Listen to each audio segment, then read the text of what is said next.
Welcome to another episode of the Bear It All podcast. We have here today a very exciting guest, ang paboritong Nepo Baby ng Pilipinas, the power diva and a true icon, Miss Angeline Quinto. Hi, Dani! Thank you ate. naman na na-invite ako dito. Maraming salamat. Oh my God, thank you. Napaunlakan mo kami. Thank you very much. Bali yung 18,000 na TF ko dito, malaking bagay na para sa dalawang anak ko. Thank you. Pambili na po yun ng gatas. Yes, At saka- sobra-sobra pa po. Diyos ko. Okay, so andito si ate kasi, pwede bang ate tawag ko sa'yo? Pwede naman kuya. Kasi di ko alam pa minsan. Oo oh. naman, Dan. Okay, lang. Okay, game. Ate, so you're here today because you have a movie that's currently being shown in cinemas. That's Yes. ang Happy Homes ni Diane Hilario.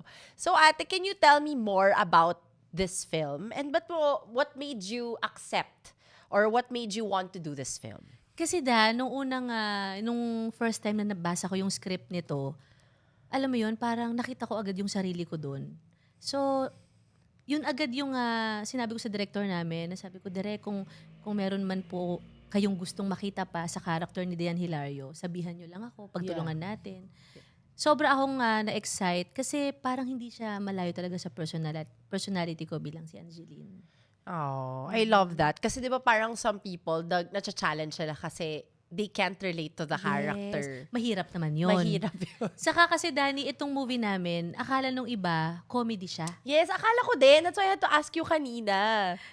Isa siyang thriller suspense genre na pelikula. Is this your first ate na ikaw yung lead tapos thriller siya? Yes. I'm sure kasi di ba Oo. like ka na sa rom-com or sa Oo. comedy. Masanay ako na nakakatawa. Yes. So was this a challenge for you? Medyo. I'm Pero excited kasi to see it. hindi rin ako na nahirapan dun sa ibang mga ka-work ko dito. Kahit yung iba sa kanila, first time ko din makatrabaho. Miss Eugene Domingo, Yes. Paolo Contis. Very supportive din sila, lalo si Direk Marlon. Yeah. Kasi kung meron man akong hindi naiintindihan talaga dun sa mga scene namin, talagang ina-explain naman sa akin ni Direk. So, tulungan talaga. To in-offer sa'yo to ate, tas sinabi sa'yo na parang suspense thriller siya. Nag-question ka pa na parang, ba't ako yung napunta sa isip nyo na gawin tong role? Oo, actually, yun yung, parang, di ba nakakatawa nga ako? Yes. Bakit ako yung una yung naisip? Yeah. And dapat nga, 2 years ago pa lang, tapos na tong movie namin. Since nabuntis ako dun sa second baby ko kay Yes. Sylvia. And thankful naman ako na inantay nila ako kahit Aww. after manganak. So yun, kaya sabi ko, hindi ko sasayangin yung chance na binigay nila sa akin and yung paghihintay nila sa akin Yes. kahit after giving birth to Sylvia. Sabi mo kanina ate that you relate dun sa character mo. Why do you think that you relate to your character? What makes you say that? Alam mo, very much. Alam mo, Dan, kung bakit? Kasi si Diane Hilario, hindi nalalayo yung kanyang personality kay Angeline. Kasi ako, katulad niya, very, very protective ako sa mga taong mahal ko. 'Di ba? Lalo sa pamilya, kapag usapang family, lahat talagang ipaglalaban ko Yes. para sa kanila. So si Diane Hilario kasi, yung mga kapitbahay niya dito sa lumang tenement kung saan sila nakatira at saan sila nabuhay, yun yung kinalakihan niyang pamilya eh. So kahit anong pinagdadaanan ng mga kapitbahay niya, parang Pinagtatanggol mo kakampi talaga siya. sila. Oo, yes. pinagtatanggol niya yun. So ayaw niyang mawalan ng hanap buhay, ng tirahan. Kasi importante sa kanya yung mga kapitbahay niya. Oh, I'm sure this was very easy for you to do because parang it's just you're playing yourself. Yes. Parang ganun na siya, Oo. lumabas, no? Yun din talaga yung, kaya very natural din talaga yung mga sa shoot namin, yung mga eksena namin doon. May ako to dito, ate, sabi, if there's one iconic thing about you, it's the positive aura that you always bring in the room. Wow! Like, pagpasok mo Uy, pa lang grabe dito, naman ate, yun. kahit pagod ka the whole day, never ka nagpakita ng energy na pagod ka. Ang taas-taas pa rin ng energy niya dito. Nagpapatawa pa rin siya. Medyo may dinadala lang ako. Hindi ko alam kung susore eyes-in ba ako o ano eh. Pasensya na po kayo ah. Hindi ka na sigurado ngayon. Oo eh. So, saan mo siya natutunan, ate, ang pagiging positive and masayahin? Kasi hindi naman sa natutunan, but why do you think yung personality mo ganun ka lakas? Every time you enter a room, there's like a certain energy about you. It's always just so bright. Grabe naman yun. Alam mo, natutuwa lang ako pag nakarinig ako ng ganyan. Si Yeng Constantino Yes. kasi friend ko yun. Laging ganyan sinasabi niya na, alam mo, ikaw, pag lagi kang pumapasok sa room, parang Ramdam ng buong parang kwarto, nakakahawa ate. yung... Ewan ko, siguro kasi, Yung pagiging positive, siguro dahil din sa environment na kinalakihan ko sa Sampaloc, Manila. Parang maaga pa lang, bata pa lang ako, parang exposed na ako sa mga taong everyday may mga Yeah. struggle sa buhay. And kasi sa amin, sa Sampaloc, ito lang i-share ko lang, sa Sampaloc kasi bata pa lang ako, madalas na kaming binabaha. Ito lang naman yung lagi ko naalala. Madalas kaming binabaha, kahit walang bagyo, basta yung ulan tuloy-tuloy, madaling binabaha ang lugar namin. So alam mo yun, bata pa lang ako, kahit ganun nakalaki yung problema na pinagdadaanan namin sa lugar namin, parang natuto kaming humanap ng paraan para Yeah. mas maging masaya. Kasi wala naman tayong magagawa, nandiyan na yan. Wala na talagang Oo, pinagbago. wala pinagbago. Lagi kaming binabaha talaga and kami lang ng Mama Bob ko yung nag-adapt sa akin. Yes, of course. Kami lang ni Mama Bob yung magkasama. So, imbis na problemahin mo, imbis na uminit ang ulo mo, dalawa kami naglilimas ng baha, masaya kami. Kasi parang tinatawanan na lang namin yung mga problema.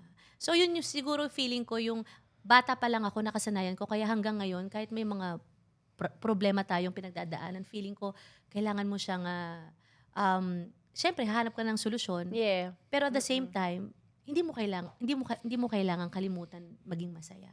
Paano ate, kunyari I'm sure marami kasing manunod na to at makaka-relate, that what if dun sa mga darkest moments or times natin na hindi natin kailangan, hindi tayo masaya or we're just not in the right state of mind na happy tayo, pero we have to show up kasi trabaho mo yun ate, it's your job eh. Sa line of work natin, Yes. yun talaga yung medyo mahirap.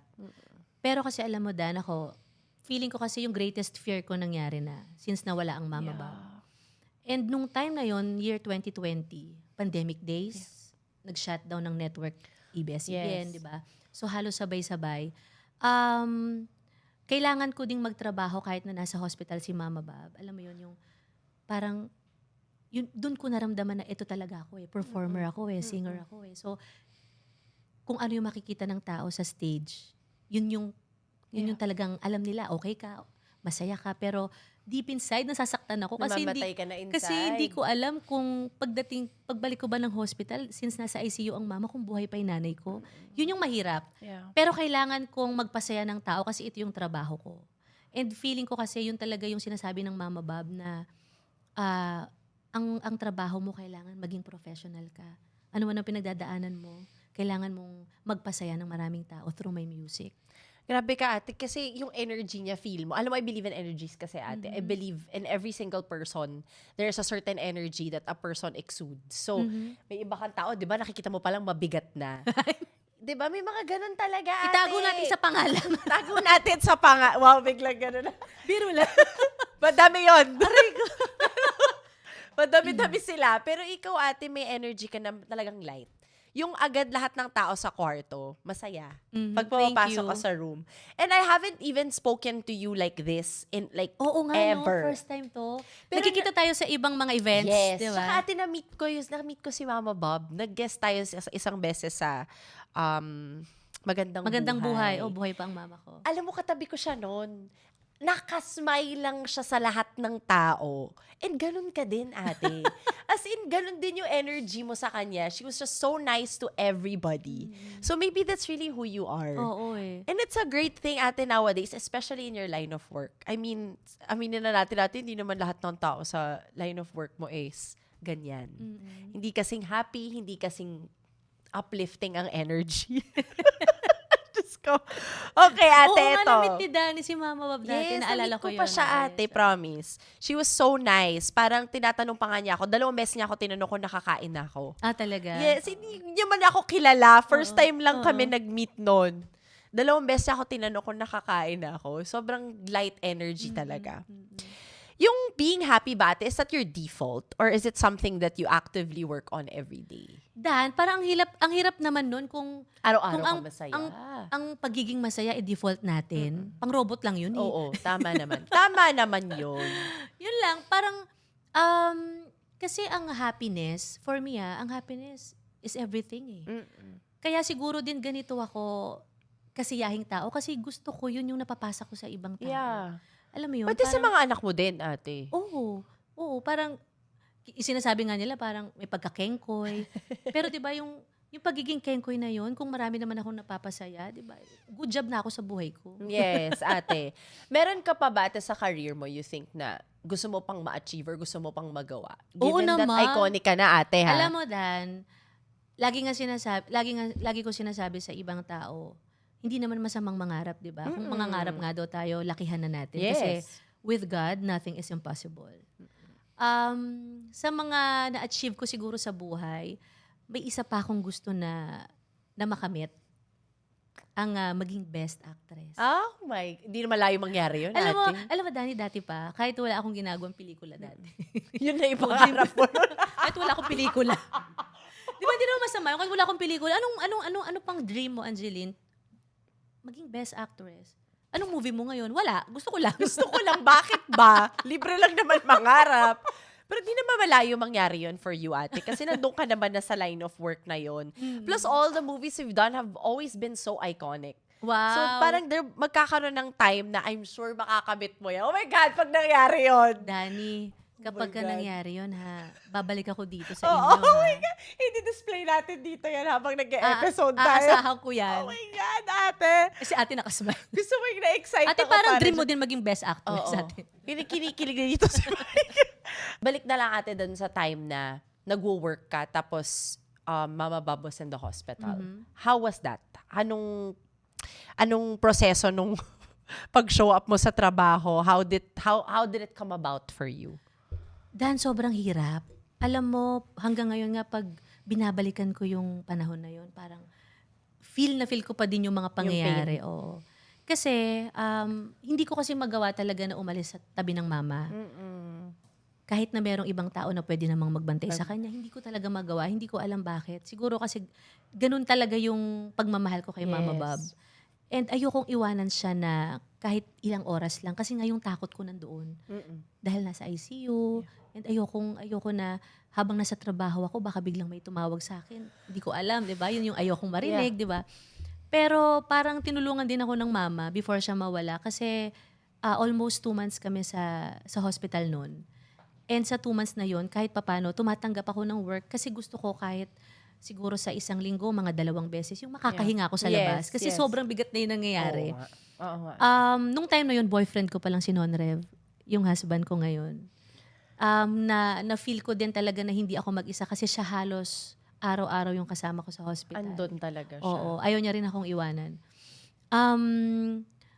Kung nakakapagsalita lang ang mama nung time na yun, I'm sure sasabihin niya din sa akin, magtrabaho ka. Kasi hindi ko siya nakakausap. Yes. Kasi yun yung feeling ko sasabihin sa akin ng Mama Bob na huwag ka mag-alala, okay ako. May mga doktor naman dito. Yeah. Gawin mong kumanta, magtrabaho ka pa rin. So tumatanggap ako ng work kasi nung time na yun, I Can See Your Voice pa kami. Yes. Nila Kuya Luis. So may mga taping ako na inaatinan pa din. Tapos after ng taping, diretso ulit ako ng hospital. Doon na ako naliligo. Kasi doon kami nagstay sa sa labas ng ICU. Alam mo ba, nang hinihigaan ko doon, naglalatag lang kami ng karton kasi masyadong malamig yung parang stainless na bench. Alam mo yun? Oo. Di ba malamig yun? So nilalatagan ko lang yun ng karton. Kaya naging close ko lahat yung mga nurse ng Mama Bob, yung mga doctors niya. 2 months din yun, ate. Matagal-tagal din. At ang dami ko naging friends. May mga naging friends ako na nagbabantay din sa mga... Oo, kasi di ba magkakatabi yun? Oo, sa mga mami nila, sa kamag-anak nila na nasa Diyos ICU. ko, ate. When your kids are a little bit bigger, at least you're going to have a lot of stories for them. Yes. Alam mo, Dan, kahit ngayon pa lang, 3 years old pa lang si Silvio, kilala niya si Mama Bob. Medyo mahirap lang explain sa kanya kasi pag nakikita niya yung picture ng mama ko, alam niyang si Lola Bob yun. And sasabihin niya, nasaan na po si Lola Bob? Sabi ko, nasa heaven. Ano pong ginagawa niya doon? Kasama niyo po mga angels? Magandang question. Magandang question. Matalinong question. bata. Kaya lang, ang hirap sagutin. Ang sagutin Diba? pa minsan.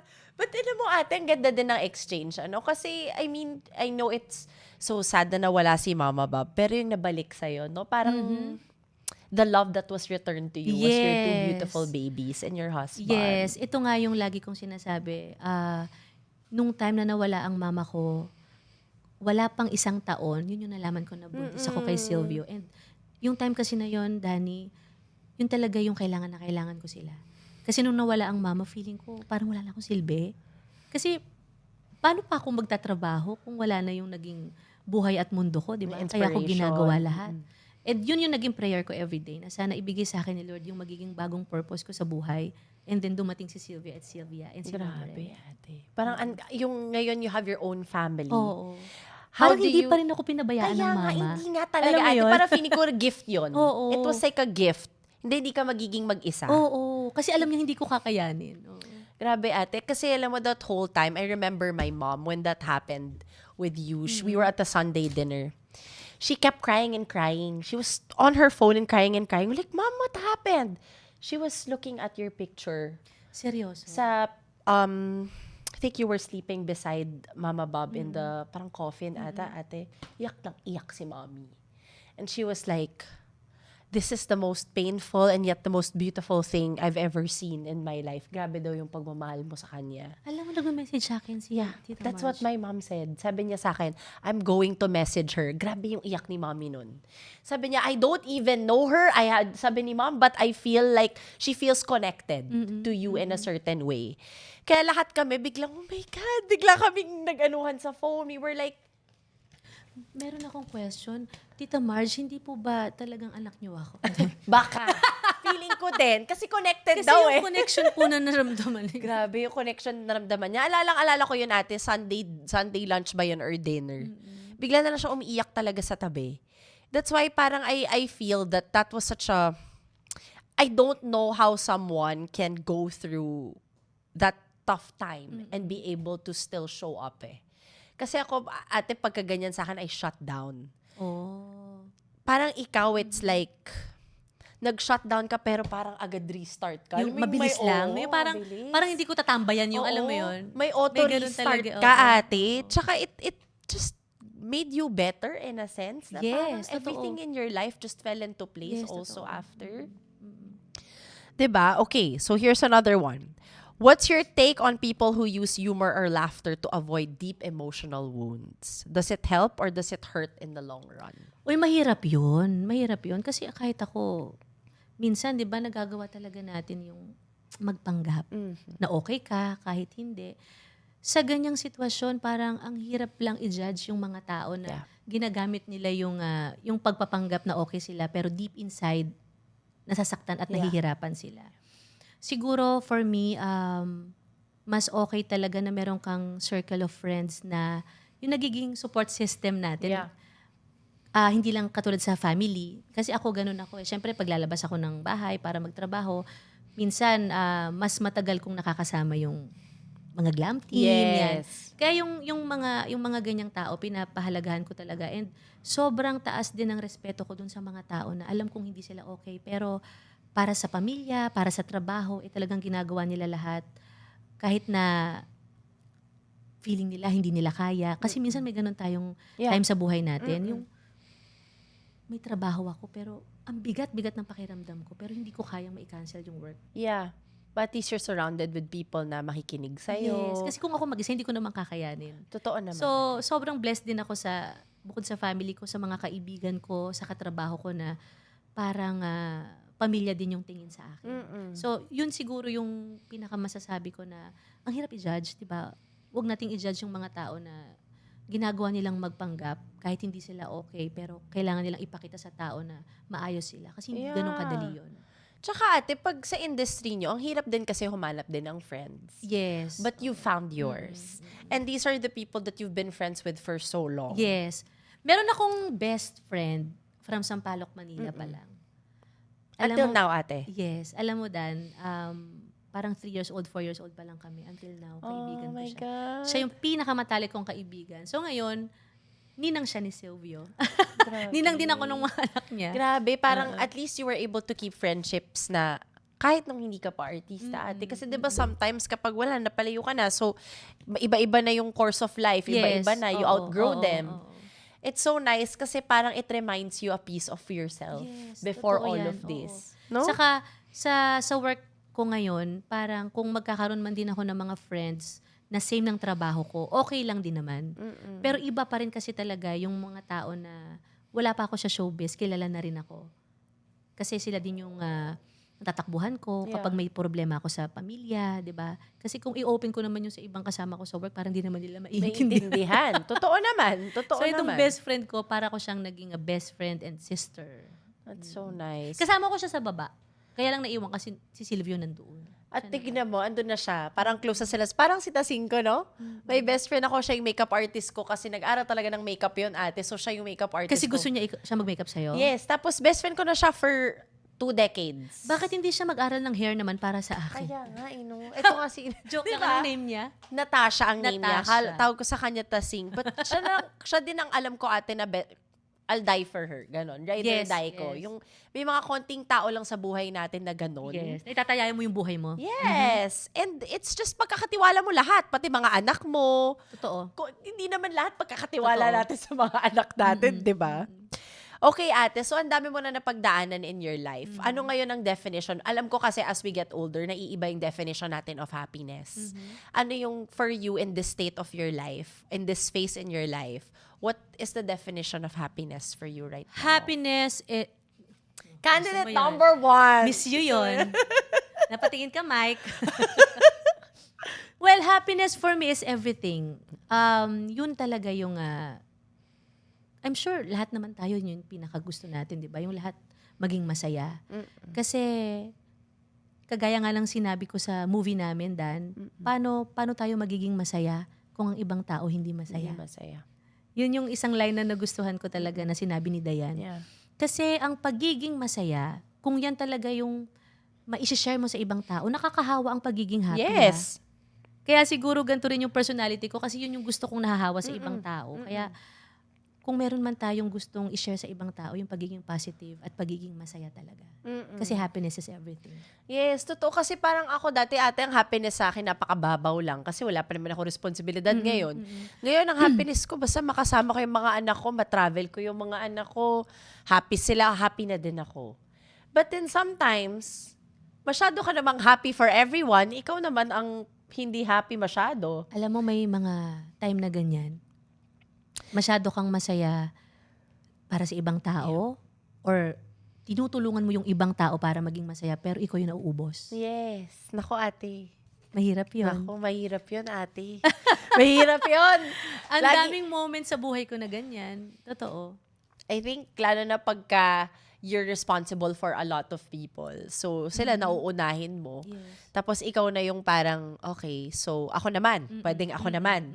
Di ba may ganun? Pero ikaw, sa sarili mo lang, ikaw lang din yun. hindi mo din ilalabas. Hindi mo din siya gustong maramdaman ng ibang tao, lalo na yung mga mahal mo sa buhay. So, kikimkimin mo na lang yon, which is not always a good thing. Parang yun yung gusto kong tanong kay Danny. Ako naman yung magtatanong. Okay, go, ate. Sa lahat ng pinagdaanan mo sa buhay, sa tingin mo ano yung pinaka nalagpasan mong pagsubok na naging proud ka sa sarili mo? Forgiveness siguro, ate. Hirap ako mag-forgive. Hirap na hirap ako mag-forgive. Kasi may abandonment issues ako eh. So, parang feeling ko, lahat ng tao umaalis sa buhay ko, grabe yung galit ko. Kasi parang, bakit nyo ako iiwan? Diba? Kasi pag umalis naman sila, hindi naman sila nagbibigay ng ano, Ng rason. ng rason. Alam mo yun? Hindi nagsusorry. Oo, alam naman, ba't ka aalis? Diba? Parang tapos ginagaslight ka pa. So parang ako in my mind, yun ang pinakamasakit sa akin. The hardest thing I ever had to do. I just learned how to forgive when I started to have kids na. Kasi I don't wanna be an angry mom. Yes, yes. I wanna be a happy mom. And I just said to myself that I can't keep asking for people to say sorry to me if sa mata nila wala silang kasalanan sa akin. Yes, yes. Para kang naghahabol ng multo. Di ba? So sabi ko, wag na lang. Hayaan ko na lang. Forgive ko na lang kayo. Pero na-feel mo, Dan, simula nung naging nanay ka, parang mas naging mabait tayo. Nag-lay low. Kasi parang, alam mo yon, kasi meron ng mga bata na parang gusto nila maging katulad mo. So kung magiging masamang nanay tayo, parang ayaw naman natin makita ng mga anak natin yun. Tsaka they look at us like we're the best person in the world. Idol ka ng mga anak mo eh. Yes. Until may utak na sila to discover other things in life. But right now, when they look at you, you're the best. Yes, totoo. So parang ikaw, you have to be the best. You're not naman you put that pressure on yourself knowing na, ay, hindi na ko na pwede, may mga bagay na akong hindi pwede kong gawin. may mga bagay din sa akin na kailangan kong baguhin. Kasi hindi pwedeng ma-pick up na mga anak ko yun. Which is, one of those things is forgiveness, Yes. ate. Pero Exactly. magandang tanong yun. Ikaw naman, babalik ko yung tanong na yun sa'yo, ate. Back to you! Grabe naman. Ikaw, ate. Back to you. Meron ka bang ganon? Meron ka bang ganon, Meron ba akong ate? Meron ka bang mga napagdaanan sa buhay mo na may tinanong yan na wala na tuloy? Yung na-proud ako sa Oo, sarili ko. na-proud ka kasi sa alam sarili kong mo. Kasi na-overcome mo na siya. Meron ka bang ganon, ate? Actually, alam mo Dan, kasi hindi naman lahat ng tao alam yung story ko na adopted ako. Adopted ako ni Mama Bob. Pero kasi nakilala ko din yung biological mother ko nung 2011. Parang wala pang 1 year after ko manalo dun sa Star Power kung saan ako nanalo. Yes. dati. And before ko kasi nakilala si nanay, yung biological mother ko, marami na akong kwento na naririnig na like, muntik akong ipa-abort dati. Oh my gosh. Sorry, Kasi ate. hindi ako kayang buhayin. And alam mo, sa totoo lang, parang ang natutunan ko sa buhay, yung pagpapatawad, yung Pareho forgiveness tayo, talaga. Alam mo kung bakit? Kasi katulad yon yung biological mother ko, hindi ko naman din alam ang pinagdadaanan niya dati, bakit umabot sa punto na naisipan niya akong, 'di ba, ipa-abort. Hindi ko wala pa naman ako sa mundo noon, pero lagi kong pinagpapasalamat pa din dahil sa nanay ko, siya yung nagdala sa akin sa mundo para ibigay ako kay Mama Bob, na nagbigay ng magandang buhay sa akin. Yes. Yun na nga lang, ate. You know, forgiveness is the hardest thing too. Exactly. Sa lahat ng bagay, Well, iba't ibang sitwasyon naman, 'di ba? Iba't ibang sitwasyon naman yung pinagdadaanan natin, pero minsan talaga yung pagpapatawad ang hirap ibigay, lalo kung napakabigat talaga yung Yeah, nagawa naging sa'yo ano din. sa'yo. But diba they always say, you forgive but you never forget. Yes. Ano naman yun eh, hindi naman ibig sabihin hindi mo siya na-forget, hindi mo siya na-forgive. Pwede naman na finorgive mo na yung feeling mas lighter na. Yes, totoo. Diba? Pag nakikita mo yung tao, hindi na siya parang, hindi ka nagalit, hindi na mabigat. Pero di mo makakalimutan. Hindi mo makakalimutan. Ganun Alam na mo, iba. sa pag-ibig, ganun talaga. Isipin niyo yung mga ex-boyfriend ninyo, Oo. mga ex-girlfriend ninyo. Pag Agree. niloko kayo, 'di ba? Pag niloko Makakalimutan kayo, mo ba yun? Trauma nga yun eh. habang dumadaan ng taon, unti-unti mo lang napapatawad yung tao. Pero pag binabalikan mo pa rin yung pangyayari, andun pa rin, 'di ba? Oo, masakit pa din Masakit siya. pa din. Or kasi ate, you also remember what made the time na nasaktan ka ng tao na yon and how that affected you. Kasi nagbabago tayo eh. Di ba minsan kapag ka may ginagawa sa yung isang tao, you feel na nagiging angry ka na tao, nasasabi mo yung mga words na never mong inimagine na masasabi Na kahit mo. ayaw mo namang sabihin, Ayaw sabihin. So parang mafe-feel mo na you made me that person. Yes, yes. Hindi ako yon. yes. So, all the more you gain more resentment or you more anger towards the person. But ako kasi ate, ang mom ko nagsabi sa akin na, ito to nga yung misconception kay mommy eh. They feel that mommy ko yung nag-aano sa amin to do things. My mom has always been so nice and neutral and she would always tell us, forgive. Parang matuto kayo mag-forgive. Magpatawad, oo. Kasi, dadating yung panahon na pag tumanda na kayo, tapos ang dami yung galit sa heart nyo, it will change you. It will make you a person that you don't want to be. And I don't think that's what God wants you to be. Totoo. And alam mo, nung na-realize ko lang ate nung nagkaanak na ako, sabi ko ayoko yung mga anak ko ganito yung nararamdaman ever. Oo. May babae din akong anak ate, so ayoko ever yung anak ko takot mag-forgive or takot siyang mag-love or takot siya mag-trust kasi may trust issues din ako. Madami akong issues. Saka ang hirap nun na everyday nangyayari sa buhay mo, ang bigat-bigat nung dinadala mo. Parang hindi ka rin magiging masaya. Yeah. And I think our hearts now is filled with so much love. We have our Yes. own families Yes. now. So it's like, if I keep dwelling on the past, kung ano yung mga nagawa sa akin ng mga tao in the past, kawawa naman yung pamilya ko, di ba? So yun ate, iba na sa akin ng happiness. Happiness ngayon is just the happiness of my kids. Yes! Totoo Yun na siya. Okay, ate, ito. Anong advice mo sa mga tao na nape-pressure to stay positive kahit sobrang inside, nagbe-breakdown na sila, hindi na nila kaya, wala na silang reason to live, yung parang ganun. Which is happening, ate, nowadays, ha? It's a very common problem nowadays that people do not know how to handle being positive anymore or they don't think there is a reason pa to be positive.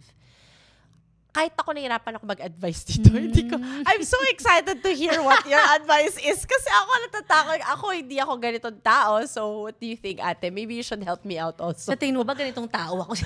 Para ba't ganun na naging usapan natin? Advice ko sa mga taong nahihirapan na To stay positive in times of, siguro, in doubt sila.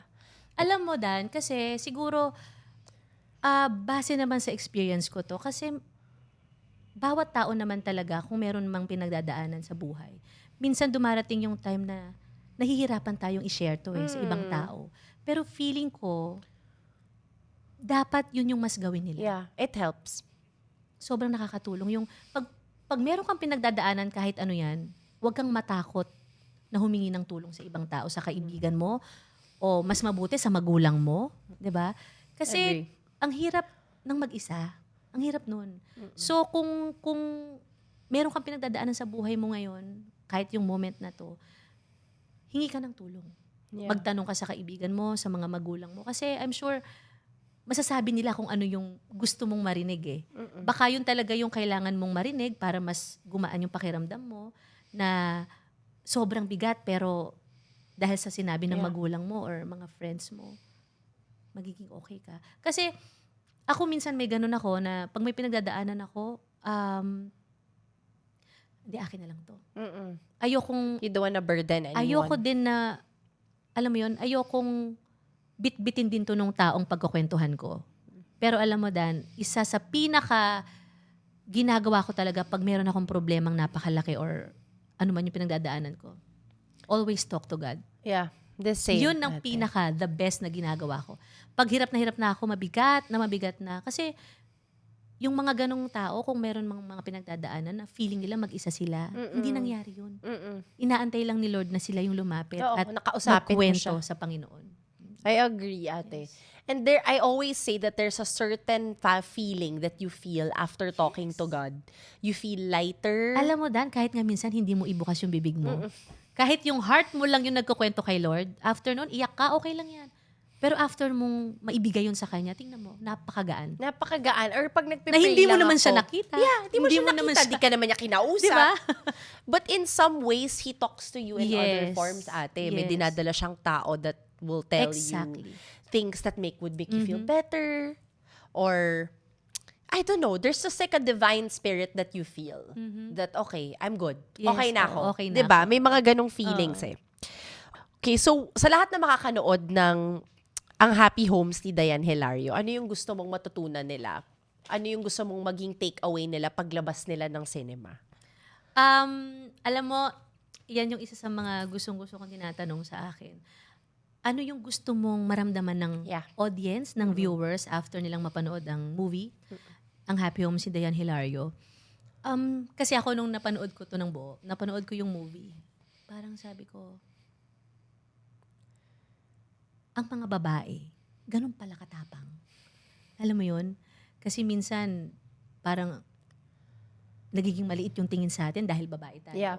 Pero hindi nila alam, mas marami tayong nagagawa Yes. na hindi nakikita ng iba kasi hindi naman natin laging i-mention yan, yung mga nagagawa natin. Pero for me kasi, ang taas-taas ng respeto ko sa mga babae.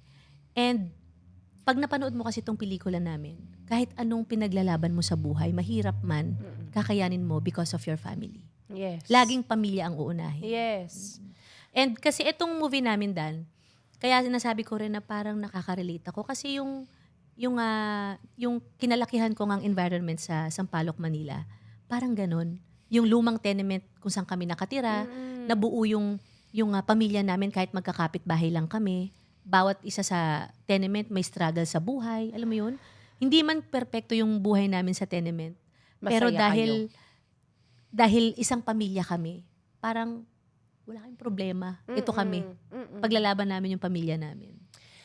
Ate, ito, ako personally, I wanna know, I feel like it's so nice to have you as a friend. What kind of a friend are you? Ako? Diba? What kind of a friend are you? Are you that kind of friend? Kasi may mga... Ako yung kaibigang hindi pakalamera, ha? I love Hindi that. ako pakilamerang kaibigan, pero pag kinailangan mo ko, Nandyan ako. Nandyan ako. Ayun. Kasi may mga friend ate na takot. Ito yung friend na huling makakaalam ng mga problema mo. Kasi ito yung friend sa'yo na magbibigay ng reality check. Oy, tatanga-tanga ka. Anong ginagawa mo? Saka hindi diba? ako yung klase ng kaibigan na hindi ako, anong tawag doon? Yung sinusupport lang kahit mali. Oo. Sugarcoating. Hindi ka nagsusugarcoat. Hindi ako Hindi ka yung kaibigan na konsentidor. konsentidor. Kasi marami akong friends na ako yung takbuhan Yes. pag broken-hearted sila.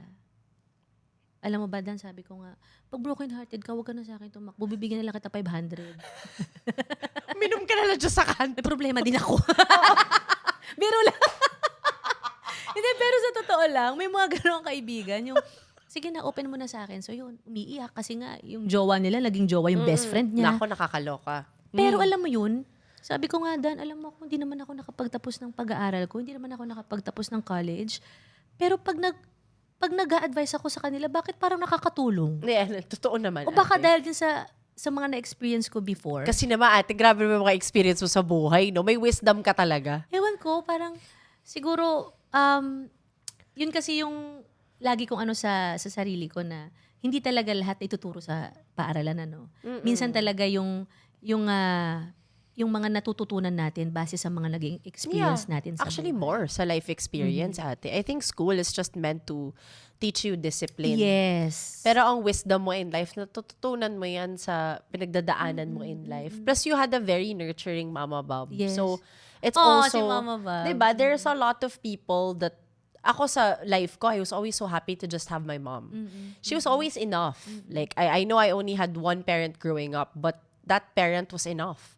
Kasi na-impart niya lahat ng kinailangan kong malaman Yes. bilang teenager, Yes. bilang adult, bilang nanay. At lahat ng oras siya yung nandun. Yes, ate. Siya yung nandun. I think yun ang hindi maiintindihan kahit sinong tao na kaya ka nagbibigay ng so much love para sa tao na yun. Kasi yun yung nagbigay sa'yo ng pagmamahal. Oo. Yun yung, ako kaya ganun ko kamahal si Mama Bob. Alam mo yun, yung gagawin ko lahat para sa kanya. Kasi, sipin mo, Dan, adopted ako ng Mama Bob. Yung pagpapasalamat ko sa kanya na hindi naman niya ako dinala sa sinapupunan niya, pero siya yung naglabas sa akin sa hospital. Siya yung nagturo, siya yung kasama ko nung nag-uumpisa akong matutong lumakad, 'di ba? Saka yung pagmamahal, yung pag-aalaga ng Mama Bob and yung pinaaral ako. Yeah. Sobrang blessed na ako doon eh. Kaya lagi nga sinasabi ng ibang tao na napakaswerte ng mama mo sa'yo. Angeline, binigyan mo siya ng magandang buhay. Alam mo, lagi ko sagot sa kanila, alam niyo po, ako yung maswerte. Kasi siya yung bumuhay sa akin. Yes. Diyos ko, Kahit ate. hindi ako tunay na anak, di ba? Yeah. But I think she would say otherwise. She would say anak ka niya. Mm-mm. I don't think she'll ever say that hindi. Oo. You know? Ano naman ate yung natutunan mo kay Mama Bob na ituturo mo sa mga anak mo?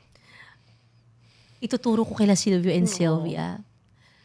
Ang naituro kasi sa akin ng mama talaga yung kahit na anong harapin mo sa buhay,